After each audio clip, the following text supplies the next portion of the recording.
TRS BS BJP जोपरी भाव में गांडसान सरकार चलता और लोक अतिष्ठ होती विश्वास कले कांग्रेस तेलंगाना कांग्रेस सरकार है बहुत नजर जीतला जितु जितु राहुल गांधी के जो ग्यारंटी तेलंगाना इम्प्लीमेंट ठीक से भाव में ओडिशा एक लुचकारी खेला सरकार चलती बीजेपी और बीजेडी एवं बीजेडी सरकार को नियंत्रण कर बाहर लोक जो सरकारी चाकरी करने आसते आज दल को नियंत्रण करोशा हूँ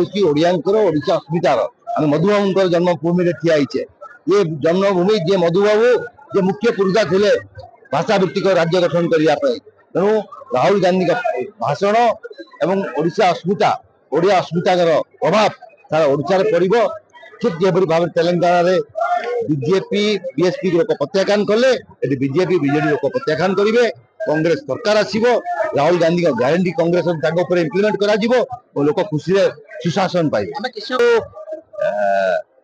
आमे चक्रांतर शिकार होइचु किंतु लड़ाई बंद करूँ ना सबु कांग्रेस कर्मी कांग्रेस नेतृमंडल स्थिर कले जे सोफिया जेहेतु आप सहित राजनीति आगु समाज सभा आग छड़ा जाऊ आम निष्पत्ति नहीं आग छाड़ीचु दिल्ली ग्रहण कर मोर दृढ़ विश्वास जो गति मोहम्मद मुकिम जाऊला ठीक से भाव में सी तार कार्यक्रम कर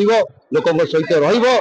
सरकार विरुद्ध अन्याय विरुद्ध लड़ाई कर से लड़ाई को आउ जोरदार करने आम दुई जन बापा जी हो कटक कटक पेरिफेरी निश्चित रूप कांग्रेस समस्त प्रकार जोर दिज्व दिजा